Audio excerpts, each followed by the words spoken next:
Angabaluboota yaa'isoo maqaan kee hunda caalu eenyuun kitteen kee nannabe jabaan siif madaalu harree dhufee darbaa eenyutu kee beeka aangoo kee ol samiirra teessee macha sagalchiiftaa kophaa kee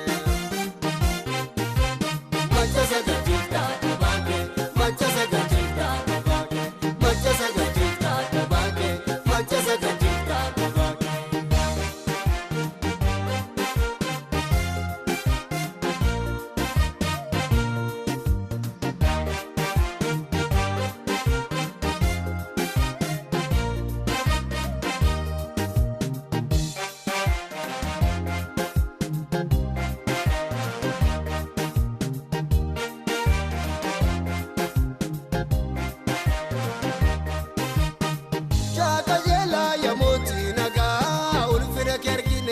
Saganna dhugaa surraaf simboo keen sodaachiftaa akkuma maqaa kee bulchaa qajeelaa atoo mootii mootota irra caalu eenyutti si madaala atoo mootii mootota irra caalu hundee beekumsaa atoo mootii mootota irra caalu maqaan kee nama boonsaa atoo mootii mootota irra caalu hundaa caaltaa maaltu si fakkaata. Gaarii mooticha jiraata dhumaan qabu barri mootummaa kee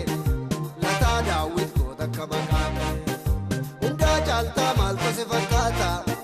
bulchaa gaarii mooticha jiraata dhumaan qabu barri mootummaa kee lataa daawwit goota akka maqaa kee lataa daawwit goota akka maqaa kee lataa daawwit goota akka maqaa kee angabaluboota yaa'isoo maqaan kee hunda caalu eenyuun kitteen kee nannabe jabaan siif madaalu harree dhufee darbaa eenyutu kee beeka aangoo kee ol samiirra teessee macha sagalchiiftaa kophaa kee macha sagalchiiftaa kophaa kee macha sagalchiiftaa kophaa kee macha sagalchiiftaa kophaa kee macha sagalchiiftaa kophaa kee.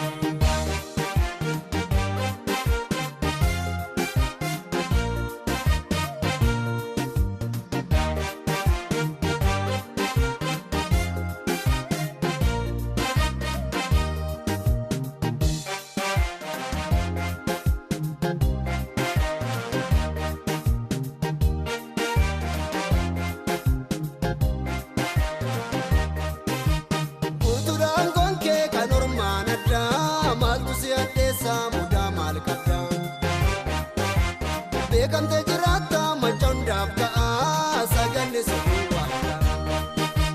guutuudha aangoon kee atoo mootii mootota irra caalu dhiitan qabu maqaan kee atoo mootii mootota irra caalu haalli kan simmoone atoo mootii mootota irra caalu nu simbile sabaa